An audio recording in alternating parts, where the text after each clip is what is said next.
India's doors are open for whoever would like to come in and operate the service in India.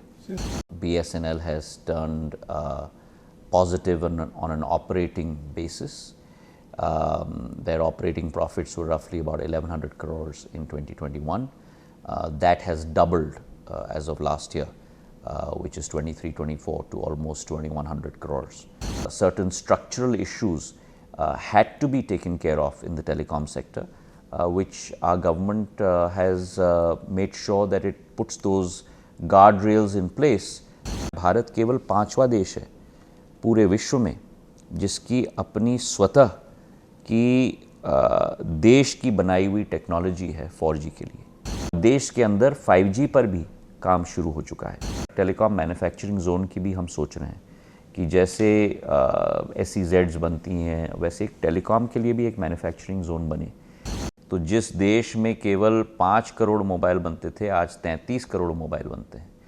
कायोर calling identification software भी हमने स्थापित किया है, क्योंकि कई ऐसे लोग होते हैं जो भारतीय नेटवर्क के अंदर प्रवेश करते हैं इंटरनेशनल कॉल को दिखाते हुए, तो +91 करके आपके फ़ोन पे आता है। और पिछले 2 महीने में जो ये सॉफ्टवेयर चला है तो करीब 25-30 करोड़ कॉल्स हम लोग ब्लॉक कर पाए। Manipur is not a situation which has occurred in the last 1 year or the last 5 years or the last 10 years. Manipur is a situation which has been there for the last 25 to 40 years. और कांग्रेस को कब ये सूचना मिलेगी कि जिस राह पर वो चली है वो राह न देश की जनता चाहती है और वो राह न विपक्ष के गठबंधन के साथ ही चाहते हैं।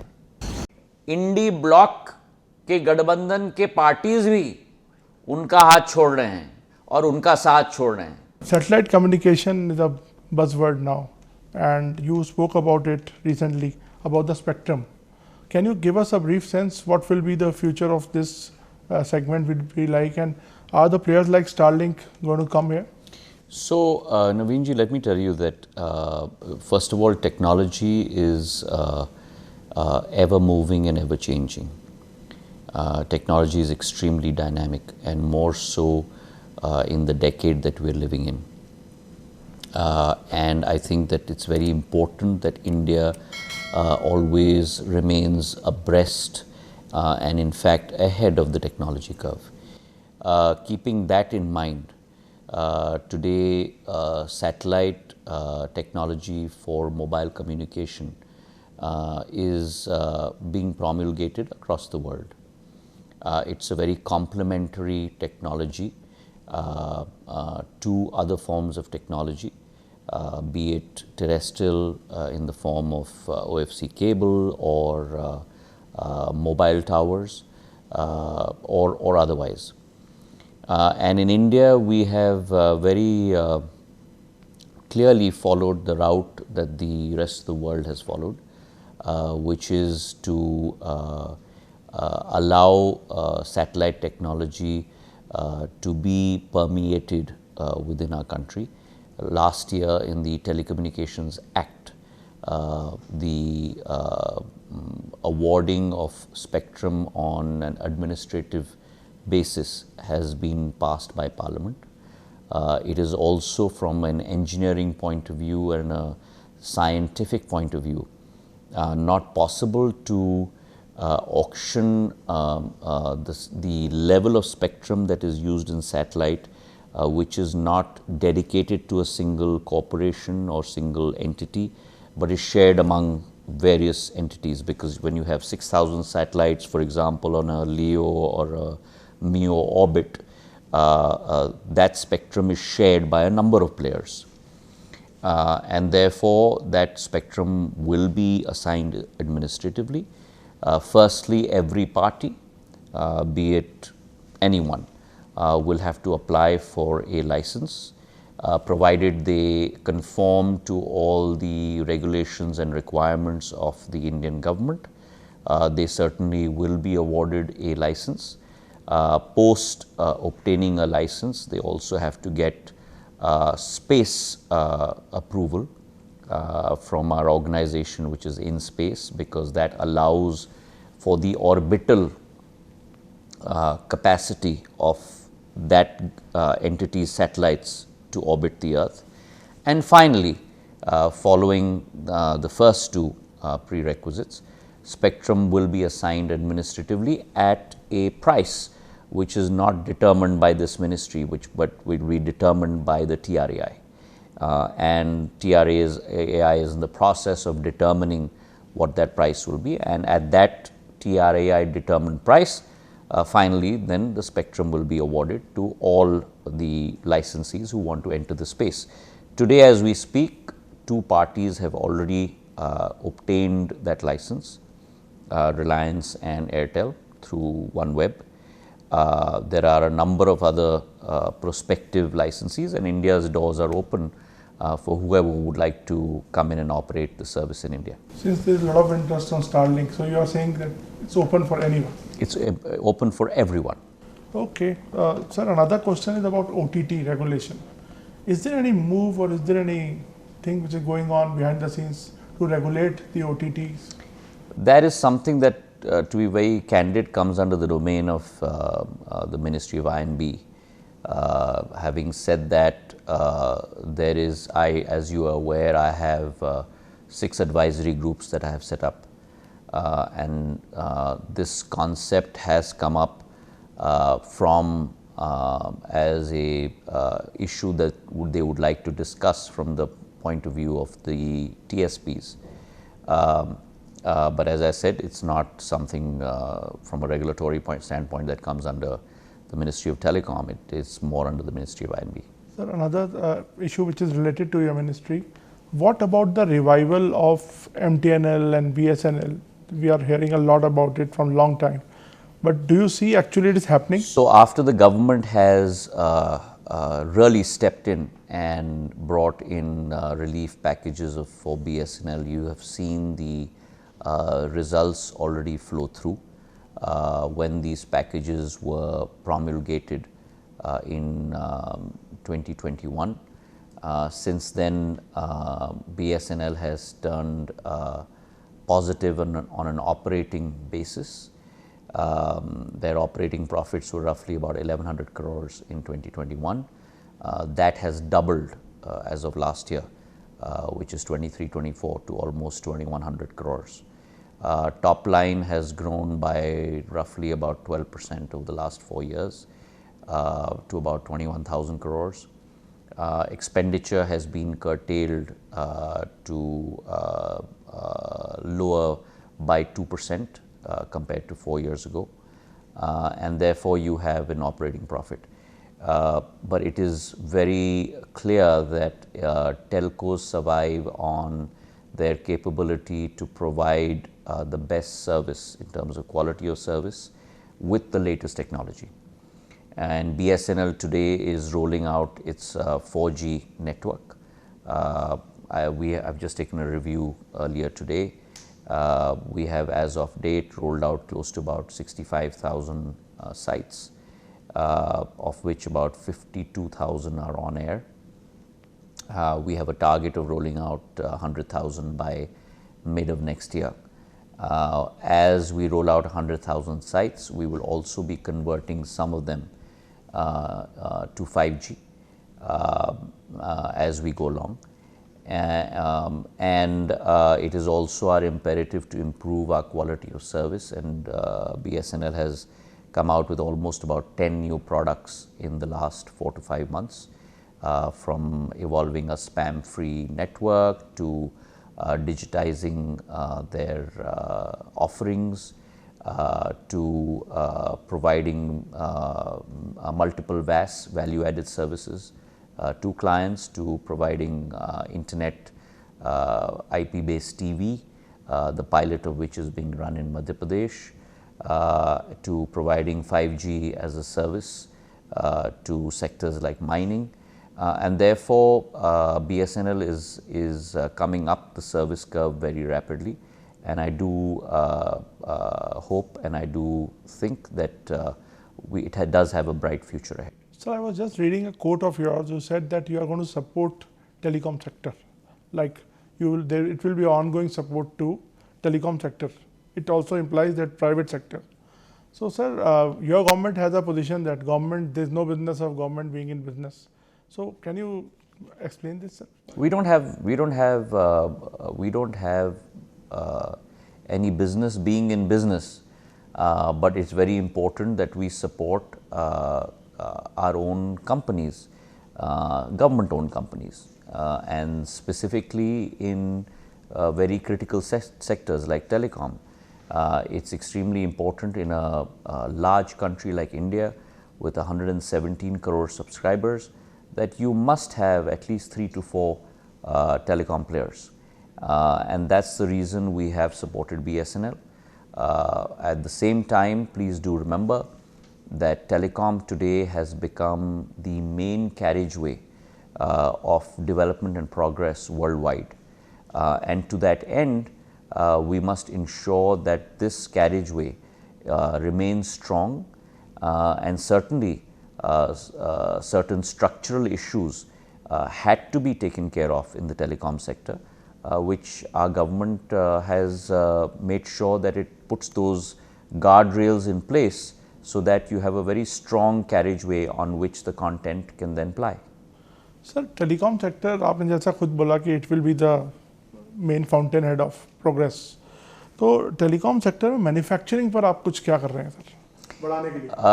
Manufacturing is extremely key to the telecom sector because I think as Prime Minister Narendra Modi ji has always envisioned, we must be an Atmanirbhar country, और उसी दृष्टिकोण के आधार पर दूरसंचार क्षेत्र के लिए भी बहुत सारे महत्वपूर्ण कदम उठाए गए हैं। दूरसंचार क्षेत्र के लिए प्रोडक्टिविटी लिंक्ड इंसेंटिव स्कीम की शुरुआत प्रधानमंत्री जी के द्वारा किया गया है। आज हमारे 42 कंपनीज इसका लाभ ले रहे हैं और करीब करीब 4000 करोड़ का निवेश इस PLI स्कीम के द्वारा दूरसंचार क्षेत्र में किया जा चुका है, जिससे 65,000 करोड़ रुपए का अतिरिक्त रेवेन्यू बन चुका है।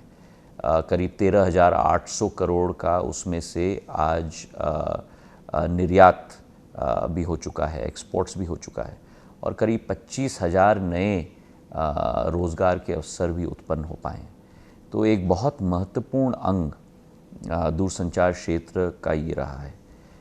दूसरी बात, प्रधानमंत्री जी ने स्वयं कहा कि हमको आत्मनिर्भर होना है, और जब BSNL की 4G सिस्टम के क्रियान्वयन का प्रश्न उठा, हमारे सामने 2 रास्ते थे। एक, हम विदेशी कंपनियों का इक्विपमेंट लेकर इस दूरसंचार नेटवर्क को हम स्थापित करें। दूसरा, हम अपने आप देश के अंदर देसी कंपनीज़ के आधार पर अपना 4G टेलीकॉम स्टैक और हार्डवेयर पूर्ण रूप से अपने आप हम लोग बनाएं, और हमने वो मुश्किल रास्ता चुना। और आज मैं गर्व से कह सकता हूं कि भारत सरकार की कंपनी C.DOT ने वो कोर 4G सिस्टम का बनाने में सफल हो चुके हैं, और तेजस नेटवर्क्स जो टाटा की कंपनी है उसने रेडियो एक्सेस नेटवर्क्स, रैन्स, टावर्स और BTS का नवाचार किया है, और सिस्टम इंटीग्रेटर भी भारतीय कंपनी है TCS के रूप में। तो एक all encompassing domestic solution 4G stack का आज भारत के कंपनियों के द्वारा स्थापित किया गया है, और आज भारत केवल 5वां देश है पूरे विश्व में जिसकी अपनी स्वतः की देश की बनाई हुई टेक्नोलॉजी है 4G के लिए। इसके पहले केवल फिनलैंड, स्वीडन, चीन और कोरिया, ये 4 देश होते थे, और अब भारत उस लीग में आ चुका है, और हमारी यही कोशिश है कि 4G का सक्सेसफुली हम लोग रोल आउट करें। फिर हमारी कोशिश ये भी रहेगी कि इस 4G के सिस्टम को हम दूसरे देशों में भी एक्सपोर्ट हम लोग करें, और देश के अंदर 5G पर भी काम शुरू हो चुका है। तो जैसे मैंने पहले प्रश्न के उत्तर में कहा कि जब तक 1 लाख टावर अगले अप्रैल-मई तक पूरे देश में बिछ जाएंगे BSNL के, उनके बिछ जाने के बाद 5G का नेटवर्क भी हम लोग उसी टावर्स पर अतिरिक्त BTS और थोड़ा सॉफ्टवेयर अपग्रेडेशन करके 5G का सिस्टम में भी अप्रैल मई के बाद हम लोग धीरे धीरे शुरुआत हम लोग उसका करेंगे। इसी के साथ तीसरा कदम है हम लोगों का टेलीकॉम मैन्युफैक्चरिंग जोन की भी हम सोच रहे हैं कि जैसे SEZs बनती हैं वैसे एक टेलीकॉम के लिए भी एक मैन्युफैक्चरिंग जोन बने। जिस देश में करीब 5 करोड़ मोबाइल ही बनते थे और करीब 90% हमारे मोबाइल आयात किया जाता था, उसी देश में आज पूरे विश्व का सेकंड लार्जेस्ट मोबाइल मैन्युफैक्चरर बन चुका है और करीब 1,29,000 करोड़ का निर्यात हमारे मोबाइल फ़ोन्स का होता है। तो जिस देश में केवल 5 करोड़ मोबाइल बनते थे, आज 33 करोड़ मोबाइल बनते हैं। तो ये परिवर्तन प्रधानमंत्री जी के नेतृत्व में संभव हो पाया है और अब टेलीकॉम इक्विपमेंट के क्षेत्र में भी हम लोग दूरगामी सोच के साथ निजी क्षेत्र और सरकारी क्षेत्र दोनों बहुत अग्रसर होकर आगे बढ़ने वाले हैं। तो ये आपने बड़ा इंटरेस्टिंग पॉइंट बताया, telecom specialized zone like SEZ on those lines, इस पे कहाँ तक बात पहुंची है? लाइक अभी तक हम लोग चर्चा कर रहे हैं, हम लोग कोशिश कर रहे हैं कि एंकर टेनेंट भी आए, तो कई टेलीकॉम कंपनीज के साथ हमारी चर्चा भी हो रही है। तो थोड़ा सरल भाषा में समझा सकते हैं व्हाट इज एंकर टेनेंट लोगों को? So basically what you require, आप ये उदाहरण देख लीजिएगा कि ऑटो सेक्टर में आपकी main original equipment manufacturing company होनी चाहिए। उदाहरण के तौर पे टोयोटा हो या मारुति हो या कोई और हो, और फिर उसी के इर्द गिर्द सारे एंसिलरीज आ जाती हैं। तो वो अपना एक इकोसिस्टम बन जाता है जहाँ एंकर टेनेंट होता है वो OEM और उसके इर्द गिर्द सारे उसके एंसिलरीज आ जाते हैं। वैसे ही टेलीकॉम के सेक्टर में भी एक महत्वपूर्ण अंग की ज़रूरत होती है जिसके आधार पर उस इक्विपमेंट बनाने के लिए सारे जो पुर्जों की ज़रूरत होती है वो कंपनीज भी वहीं स्थापित हो पाए। बिल्कुल सर, एक जो इशू है जो लोगों से जुड़ा हुआ, it's like pesky calls and the cyber crimes, they are on a very rise, lot of people are caught also recently by the home ministry and action is taken, but sir this issue is not clear, close to resolving. It cannot be closed because I'll tell you why, Naveen ji. With every new technology comes huge dividends, which every human being takes advantage of. But along with every technology also comes the possibility of people to use it in nefarious ways and in incorrect or wrong ways. वो गुंजाइश सदैव होती है और वो technology के साथ जो सदैव होती है वो आज भी है। हमने कोशिश की है कि इसे हम लोग जितना भी हो हम लोग इसे रोक पाएँ, लोगों को सावधान कर पाएँ। प्रधानमंत्री जी ने स्वयं अपने मन की बात पे इसका उल्लेख किया है। सोचो, देखो और कदम उठाओ। और उसी तारतम्य में गृह मंत्रालय ने भी अपना साइबर फ्रॉड नेटवर्क की स्थापना की है। 1930 पे आप फ़ोन कर सकते हैं या पोर्टल पे जा सकते हैं और उसके तहत करीब 4,000 करोड़ रुपए का फ्रॉड होने से बच चुका है। करीब 10 लाख लोगों की पूंजी हम लोग बचा पाए। टेलीकॉम सेक्टर और टेलीकॉम मंत्रालय भी, जहां एक तरफ हमने अपना ऐप भी स्थापित किया है जिसके आधार पर रिपोर्टिंग की जाती है, संचार साथी पोर्टल पर चक्षु ऐप भी हम लोग ने स्थापित किया है जिसके आधार पर करीब 3.25 लाख मोबाइल्स को हम लोग ने डिस्कनेक्ट किए हैं और उसी के साथ करीब 10,000 हेडर्स को हमने ब्लैकलिस्ट भी किया है। जो आपको मैसेज आते हैं, चाहे वो खाने का डिलीवरी हो या पार्सल का डिलीवरी हो, अगर वो दिखाया हुआ हेडर के आधार पर नियमित रूप से नहीं है तो हम उसको ब्लैकलिस्ट करते हैं।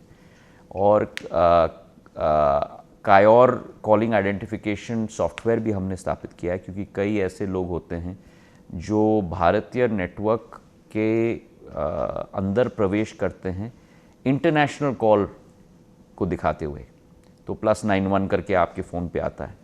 तो उस सॉफ्टवेयर के आधार पर हम लोगों ने करीब एक दिन में 1,35,00,000 कॉल्स को ब्लॉक किया है सफलतापूर्वक। और पिछले 2 महीने में जो ये सॉफ्टवेयर चला है तो करीब करीब 25-30 करोड़ कॉल्स हम लोग ब्लॉक कर पाए। और इसी तरह हम लोग ने कई कदम उठाए हैं इस नुकसानदायक क्षमताओं को और गलत तरीके से इस्तेमाल करने वालों को रोकने के लिए। सर, अब मैं आपके दूसरे मंत्रालय की तरफ आता हूँ। नॉर्थ ईस्ट आप देख रहे हैं करीब से। इस सरकार जब आई थी तो नॉर्थ ईस्ट पे बहुत ज़्यादा हम देखते थे पुश है, lot of development project. Even when you are civil aviation minister, you have yourself have launched so many airports. So कुछ स्लो डाउन हुआ है क्या सर? क्योंकि this region is mired in conflict, see the Manipur.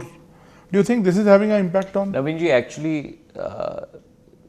it's unfair and incorrect to say that the region is mired in conflict.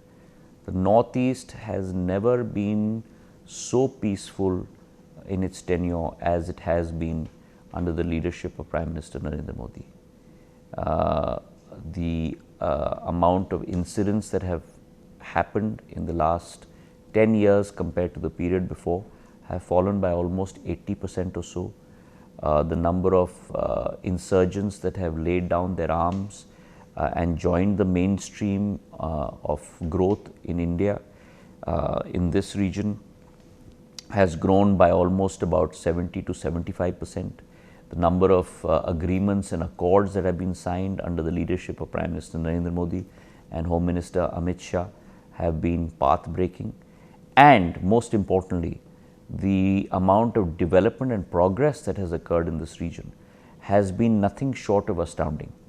Yesterday, I just conducted a roadshow in Mumbai for Northeast Investor Summit, where I had the Chief Minister of Tripura and the Chief Minister of Meghalaya with me on stage, and the impactful speeches that they delivered in terms of development that has happened under their leadership in their respective states is nothing short of exemplary.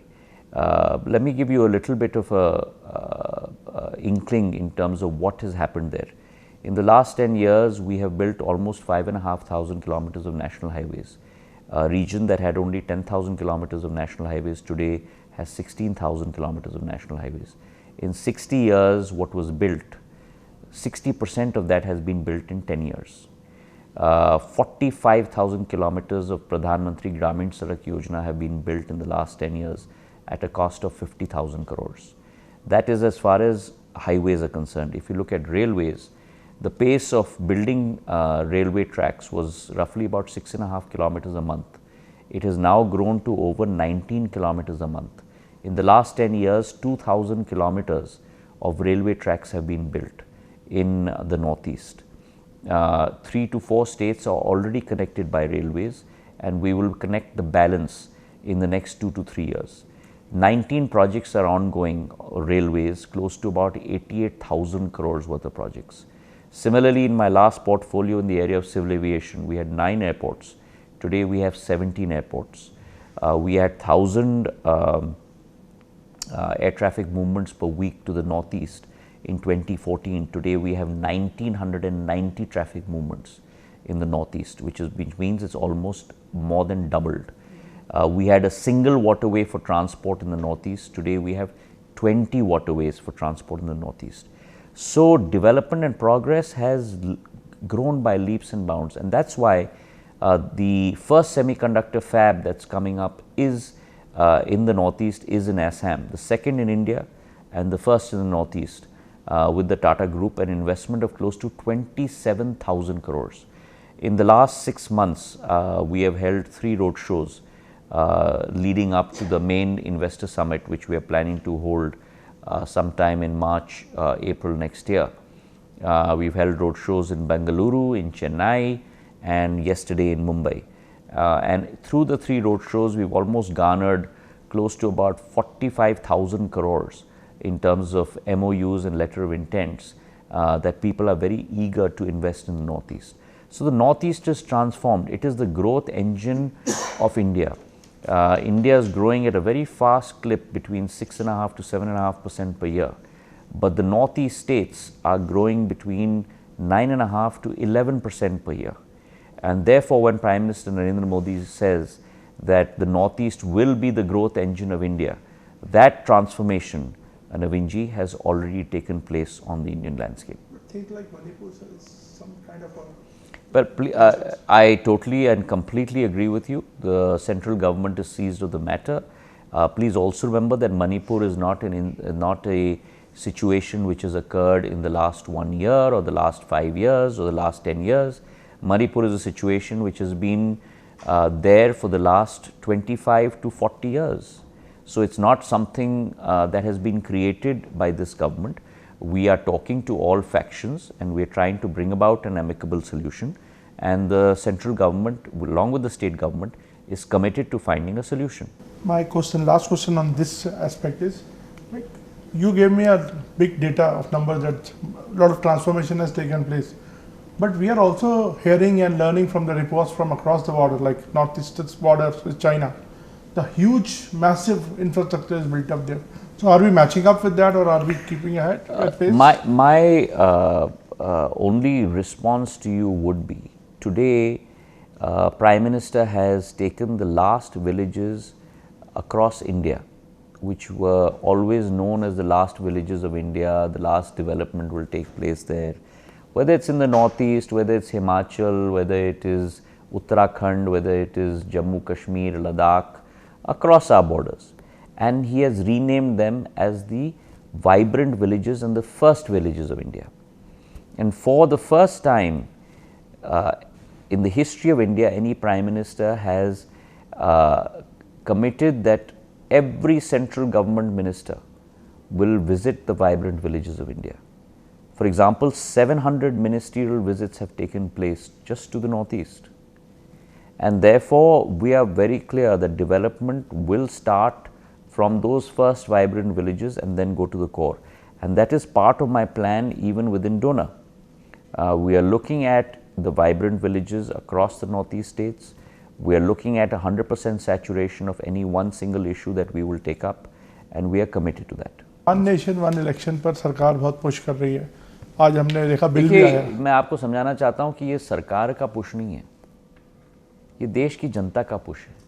आप मुझे बताइए नवीन जी, आप देश के नागरिक हो, मैं देश का नागरिक हूँ, कितने बार आपको और हमको सामना करना पड़ता है कि हर माह कहीं ना कहीं चुनाव है, हर माह कहीं ना कहीं इलेक्शन कोड ऑफ कंडक्ट लागू हो रहा है, हर माह कहीं ना कहीं काम पूरी तरह से उस राज्य में ठप हो जाता है. क्या ये देश हित में नहीं है?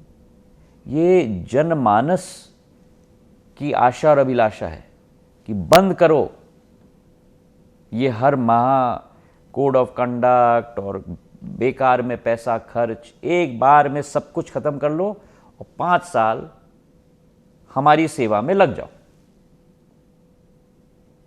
प्रधानमंत्री जी देश की जनता की आशा और आकांक्षाओं को साकार करने में लगे हैं. चाहे वो अनुच्छेद 370 हटाने की बात हो, चाहे वो one nation one ration card हो, चाहे वो महिला आरक्षण संसद की बात हो, और चाहे वो वन नेशन वन इलेक्शन की बात हो. ऐसे नींव रख रहे हैं प्रधानमंत्री जी कि आने वाले एक पीढ़ी क्या, आने वाले कई पीढ़ी इस कार्यकाल को याद रखेंगी. देश को एक इन्फ्लेक्शन पॉइंट से, तीव्र गति से आगे करने के लिए जो विचारधारा, जो पूरे विश्व के लिए एक उदाहरण बन के रहेंगी. ईवीएम को लेकर अब दोबारा सवाल उठा रही है कांग्रेस. देखिए, प्रियंका जी ने बोला कि देखिए ईवीएम को लेकर जो कांग्रेस सवाल उठा रही है, कांग्रेस समाजवादी पार्टी का जवाब देख ले, कांग्रेस टीएमसी का जवाब देख ले, और कांग्रेस को कब ये सूचना मिलेगी कि जिस राह पर वो चली है वो राह न देश की जनता चाहती है और वो राह न विपक्ष के गठबंधन के साथ ही चाहते हैं. और इसलिए अब स्थिति कांग्रेस की आ गई है कि देश की जनता ने तो कांग्रेस का हाथ तो छोड़ ही दिया, कांग्रेस का साथ तो छोड़ दिया, इंडी ब्लॉक के गठबंधन के पार्टीज भी उनका हाथ छोड़ रहे हैं और उनका साथ छोड़ रहे हैं। तो हमें और आपको कुछ कांग्रेस को कहने की जरूरत नहीं है, क्योंकि देश की जनता कांग्रेस को कह रही है।